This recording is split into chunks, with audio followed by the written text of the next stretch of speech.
Subscribe करें ideal progressive school के YouTube channel को और वीडियो अच्छी लगे तो लाइक और शेयर करें और बेल आइकन को दबाना ना भूलें ताकि इस चैनल पर अपलोड होने वाले सारे वीडियो सबसे पहले आपके पास पहुंच सके। प्यारे बच्चों, आज देखेंगे रेशियो एंड प्रोपोर्शन पार्ट 10 का प्रश्नावली क्वेश्चन नंबर 38। इसमें है आपका कि 600 रुपये को दो भागों में इस प्रकार बांटा गया है कि पहले भाग का 5वें भाग तथा दूसरे भाग का 8वें भाग का अनुपात 16:5 है, तो दोनों भागों को अलग अलग बताएं।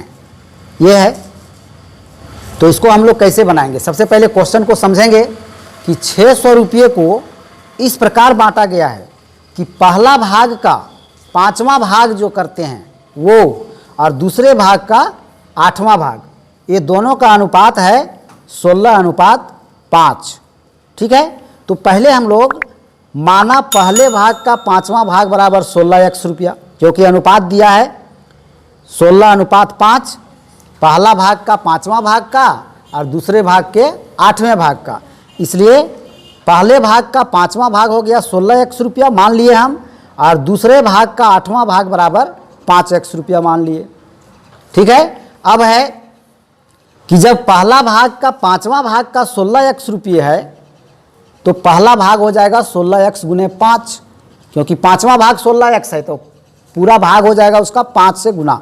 तो प्रश्न से हम सेट किए कि पहले भाग का 5वां भाग 16x था तो पूरा भाग हो गया 16x गुने 5, और दूसरा भाग का 8वां भाग था 5x रुपया तो पूरा भाग हो गया 5x गुने 8। तो दोनों को जोड़ने पर 600 रुपया आना चाहिए, क्योंकि टोटल रुपया है 600। तो पहले भाग का 5वां भाग को 5 से गुना किए और दूसरे भाग के 8वां भाग को 8 से गुना किए तो फिर 600 रुपया आना चाहिए। अब इसको सॉल्व करते हैं। 16×5 80x प्लस 40x बराबर 600, 80 और 40 को जोड़े तो 120x बराबर 600, इसलिए x बराबर 600/120, तो आपका आ गया x बराबर 5। ठीक है, अब हम पहला भाग और दूसरा भाग दोनों निकाल देंगे। कैसे निकालेंगे? क्योंकि पहला भाग आया था 80x, पहला भाग का 5वां भाग था 16x, तो पहला भाग हो जाएगा 80x, और दूसरा भाग आया था 40x, तो इन दोनों में हम x का मान बैठा देंगे। 80x बराबर 80 गुने 5 यानी 400 रुपये, 40x बराबर 40 गुने 5 बराबर 200 रुपये, इसलिए पहला भाग हो गया 400 रुपये और दूसरा भाग हो गया 200 रुपये, और यही दोनों इसका आंसर होगा। नेक्स्ट क्वेश्चन है आपका क्वेश्चन नंबर 39। 85 किग्रा मिश्रण में दूध और पानी का अनुपात 12:5 है। इसमें कितना पानी और मिलाया जाए कि नए मिश्रण दूध और पानी का अनुपात 4:3 हो जाएगा? तो पहले हम लोग 85 किग्रा के मिश्रण में दूध और पानी की मात्रा ज्ञात करते हैं, और मात्रा ज्ञात करने के लिए पहले हम लोग मानते हैं कि माना मिश्रण में दूध की मात्रा बराबर 12x किग्रा, 12x किग्रा तथा पानी की मात्रा बराबर 5x किग्रा। ठीक है, तो प्रश्न से 12x प्लस 5x बराबर 85 किग्रा, क्योंकि दोनों को जोड़ने पर 85 आएगा। 12x दूध है और 5x किग्रा पानी है, तो 12x प्लस 5x बराबर 85 किग्रा होना चाहिए। ठीक है, अब इसको सॉल्व करते हैं तो x का वैल्यू निकलता है 5, x का वैल्यू 5 निकल गया। अब हम मिश्रण में दूध की मात्रा निकालते हैं। x का वैल्यू बैठाकर दूध की मात्रा माने थे हम लोग 12x किग्रा, तो 12x में देखिए x का वैल्यू बैठाए तो 60 किग्रा आ गया दूध की मात्रा, और मिश्रण में पानी की मात्रा हो गया 25 किग्रा। ठीक, अब है नया अनुपात 4:3। अब यहाँ पूछा था कि मिश्रण में कितना पानी और मिलाया जाए कि नया अनुपात बन जाए 4:3 का। तो दूध तो मिलाना नहीं है, दूध तो ज्यों का त्यों रहेगा, 60 किग्रा ही रहेगा। मिलाना है पानी, तो नया अनुपात अगर ये है 4:3, तो हम लोग मान लिए कि नया अनुपात में पानी की मात्रा x किग्रा है, क्योंकि पानी 25 किग्रा है पुराना अनुपात में, अब नया में कितना होगा पानी, ये पहले हम ज्ञात कर लेते हैं। ठीक है, तो नया में कितना होगा उसको हम x मान लिए। तो अगर नया अनुपात में अगर पानी का मात्रा अगर x किग्रा है तो प्रश्न से इसको अब हम सेट कर सकते हैं, क्योंकि नया अनुपात है आपका 4:3, दूध है 60 लीटर 60 किग्रा, दूध का मात्रा घटेगा बढ़ेगा नहीं, और पानी का मात्रा x किग्रा हम लोग माने हैं। तो 4:3 बराबर 60:x हो जाएगा। अब इसको फ्रैक्शन में लिखे, 4:3 बराबर 4/3, 60:x बराबर 60/x। अब क्रॉस मल्टीप्लिकेशन करते हैं तो आ गया 4x बराबर 60 दिया 180। ठीक है, इसलिए x बराबर 180/4। तो देखिए ये कट रहा है, 4 से 180 कट रहा है 45 बार में, तो काट दिए तो 45 किग्रा, x बराबर 45 किग्रा। x किसको माने थे हम, नया मिश्रण में पानी की मात्रा को, नया मिश्रण में पानी की मात्रा को x किग्रा माने थे, इसलिए x का वैल्यू निकल गया 45 किग्रा। यानी नया मिश्रण में पानी का मात्रा 45 किग्रा होना चाहिए, जिसमें से 25 किग्रा था। देख रहे हो यहाँ पर 25 किग्रा पुराना मिश्रण में पानी की मात्रा था, तो और कितना मिलाना पड़ेगा, तो 45 करने के लिए 20 किग्रा और मिलाना पड़ेगा, इसलिए लिख दिए पानी की अभिष्ट मात्रा बराबर 45 - 25 बराबर 20 किग्रा। यानी 20 किग्रा उसमें और पानी मिला देंगे, तब नया अनुपात बन जाएगा दूध और पानी का 4:3 का। ठीक है, नेक्स्ट क्वेश्चन है 780 रुपये को 3 मित्रों में 1/2 अनुपात 1/3 अनुपात 1/4 के अनुपात में वितरित किया गया है। ठीक है, तो प्रत्येक का भाग ज्ञात करें। ये है आपका क्वेश्चन नंबर 40 में। 780 रुपये को 1/2 अनुपात 1/3 अनुपात 1/4 के अनुपात में बांटा गया है, तो प्रत्येक को कितना कितना रुपया मिला ये ज्ञात करना है। तो हम लोग पहले अनुपात में x बैठा करके और मान लेते हैं कि माना कि तीनों मित्रों का भाग क्रमशः 1/2x रुपये 1/3x रुपये और 1/4x रुपये है। तो x जो है सो सब में गुना होगा और ऊपर में होगा, तो प्रश्न से 1/2 गुने x प्लस 1/3 गुने x प्लस 1/4 गुने x बराबर 780 रुपया। ठीक है, ये तीनों का हिस्सा ना हो गया, 1/2 गुने x 1/3 गुने x और 1/4 गुने x, तो ये हो गया। तो तीनों मिला करके 780 रुपया होना चाहिए। फिर इसको देखिए सॉल्व करते हैं, x को 1 से गुना किए तो x हुआ, तो x/2 plus x/3 plus x/4 is equal to 780। फिर आगे बढ़े तो पहले 2, 3 और 4 का एलसीएम ज्ञात किए तो 12 हुआ, यानी ये भिन्न का जोड़ बन गया, x/2 plus x/3 plus x/4 भिन्न का जोड़ हो गया। तो इसको किए एलसीएम लिए तो 12 को 2 से भाग दिए तो 6 और 6 को x से गुना किए तो 6x। ठीक उसी प्रकार यहाँ पर 12 में 3 से भाग किए तो 4 हुआ और 4 को x से गुना किए तो 4x। 12 में 4 से भाग किए तो 3 और 3 को x से गुना किए तो 3x। अब इतना बराबर 780, इसको लेके चलेंगे साथ में। अब आगे ये तीनों को जब जोड़े 6x 4x और 3x तो आ गया 13x, तो 13x/12 बराबर 780। अब क्रॉस मल्टीप्लिकेशन किए हैं, इधर है आपका 13x/12 और इधर है 780/1 है मान लीजिए, अगर नहीं है तो यहाँ पर 1 मान लेते हैं। 13x को 1 से गुना करेंगे तो 13x और 780 को 12 से गुना करेंगे तो 780 गुने 12 लिख दिए, गुना नहीं किए हम अभी। ठीक है, इसलिए x बराबर 780 गुने 12/13। अब 13 से देखिए कट रहा है 780 60 बार में, 13 × 6 = 78 और 1 0 बैठा दिए 60 बार में। अब 60 को 12 से गुना किए तो 720, यानी x का वैल्यू निकल गया आपका 720। अब तीनों का जो हिस्सा हम लोग माने थे पहले ऊपर में, तीनों का हिस्सा माने थे ना 1/2x 1/3x और 1/4x, उसमें x का वैल्यू बैठा देते हैं।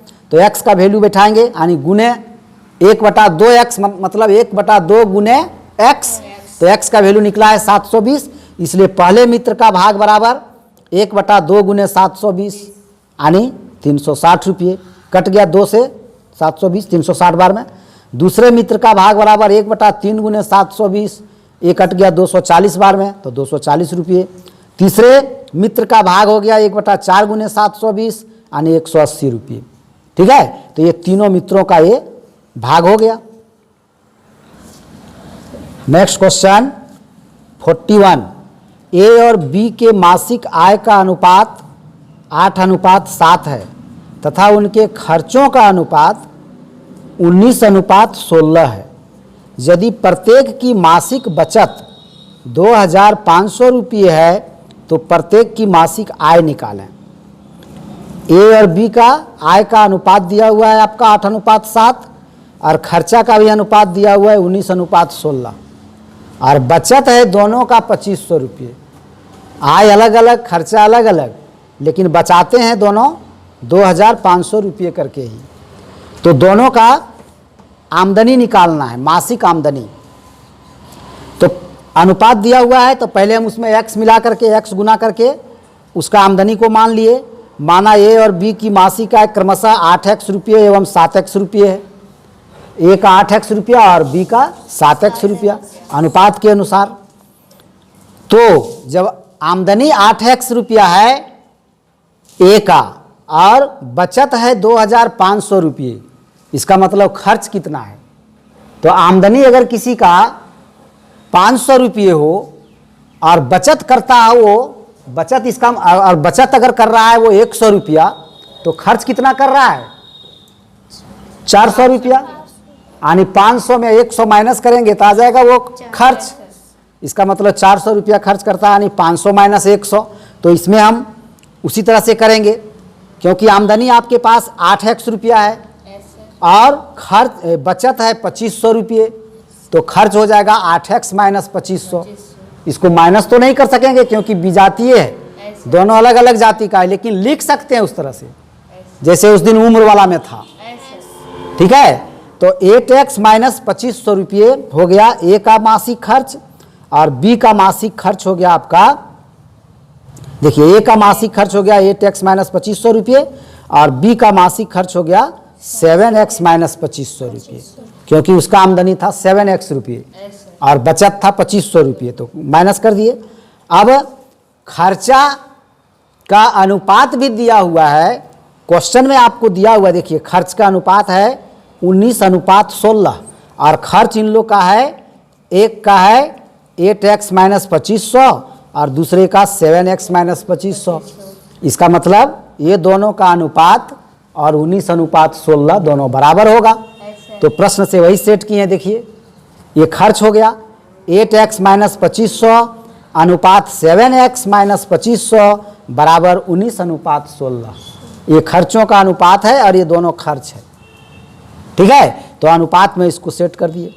अब इसको भिन्न के रूप में लाए तो 8x माइनस 2500 बटा 7x माइनस 2500 बराबर 19/16। अब देखिए क्रॉस मल्टीप्लिकेशन किए हुए हैं। 8x माइनस 2500 को 16 से मल्टीप्लाई किए तो आ गया 128x माइनस 40,000, है ना। 8x को 16 से किए तो 128x और माइनस 2500 को 16 से किए तो माइनस 40,000 बराबर इधर किए 19 से किए इसको 7x माइनस 2500 को तो आ गया 133x माइनस 47,500। ठीक, अब जिस तरह से हम लोग समीकरण को हल करते हैं x वाला क्वेश्चन बनाने, ठीक है, तो x को एक तरफ किए तो 128x इधर था और 133x को इधर लाना है तो माइनस में आ जाएगा। तो 128x माइनस 133x बराबर, अब इधर से पहले क्या था माइनस में था 47,500 तो ये रहेगा इधर और 40,000 को उधर से लाएंगे तो ये भी माइनस में था तो प्लस में हो जाएगा। तो माइनस 47,500 प्लस 40,000 हो गया इधर, बराबर के बाईं ओर हो गया x वाला, बराबर के दाईं ओर हो गया बिना x वाला। अब 128x में 133x को माइनस करेंगे तो आ जाएगा माइनस 5x, क्योंकि 128 से बड़ा है 133 क्या, तो माइनस करने पर माइनस में आएगा तो माइनस 5x हो गया। और इधर देखिए माइनस 47,500 में 40,000 को जोड़ेंगे तो माइनस वाला ही बड़ा है। जब एक माइनस में रहे और एक प्लस में और दोनों को अगर जोड़ना हो तो जोड़ते नहीं है बल्कि घटाते हैं, लेकिन चिन्ह किसका आएगा जो बड़ा के साथ जो रहेगा, तो बड़ा के साथ माइनस का चिन्ह है, इसलिए इसमें इसको माइनस किए तो घटाए तो आ गया 7500, और माइनस के चिन्ह है बड़ा के साथ, इसलिए माइनस 7500 हो गया। ठीक है, यानी आपका आ गया -5x बराबर -7500, इसलिए x बराबर, अब x को मान निकालना है हमको, x को इधर रखे और -5 को उधर भेज रहे हैं, तो -7500 बटा -5। ठीक है, जब दोनों में माइनस हो ऊपर नीचे तो कट जाता है माइनस माइनस, और 5 से कट गया 7500, 1500 बार में काट दिए तो 1500 हो गया x का वैल्यू, x का वैल्यू निकल गया। अब आमदनी निकालना था तो आमदनी निकाल दीजिए। आमदनी निकालना है तो आमदनी आपके पास 8x और 7x जो पहले माने थे, है ना, यहाँ पर देखिए माने हुए हैं जो 8x रुपया ए का और 7x रुपया बी का, तो इसमें हम लोग मान रख दिए, तो ए की मासिक आय हो जाएगा 8x यानी 8 गुने 1500, तो आ गया 12,000 रुपये। बी की मासिक आय 7x यानी 7 गुने 1500 बराबर 10,500 रुपये। ठीक है, अब इसमें आय निकालना था, अगर खर्च निकालना रहता कि ए और बी का खर्च निकालिए, मासिक खर्च कितना होता है, तो यहाँ पर आप x का वैल्यू बैठाते। देखिए ए का मासिक खर्च हम कितना लाए थे, 8x माइनस 2500, क्या, तो 8x माइनस 2500, तो यहाँ x का वैल्यू बैठा देंगे, और नहीं तो आपका खर्च निकल चुका है, आमदनी निकल चुका है 12,000। ठीक है, और बचत दिया हुआ है क्वेश्चन में 2500 रुपये, तो खर्च कितना हुआ, तो आमदनी माइनस बचत, यानी 12,000 में 2500 रुपये माइनस कर दीजिए, वो खर्च हो गया। बी का खर्च हो जाता आपका 10,500 में 2500 माइनस कर देते, अगर खर्च निकालना रहता तब। ठीक है, लेकिन यहाँ पर निकालना था आपको आमदनी, इसलिए आमदनी दोनों निकल गया, ए का 12,000, बी का 10,500 रुपये। तो ये आपका हो गया क्वेश्चन नंबर 41 तक, और आज का क्लास यहीं पर हम स्टॉप करते हैं। अब मिलते हैं फिर आप लोगों से नेक्स्ट क्लास में, तब तक आप लोग मन लगा करके पढ़ते रहिए। आप लोगों का बहुत बहुत धन्यवाद।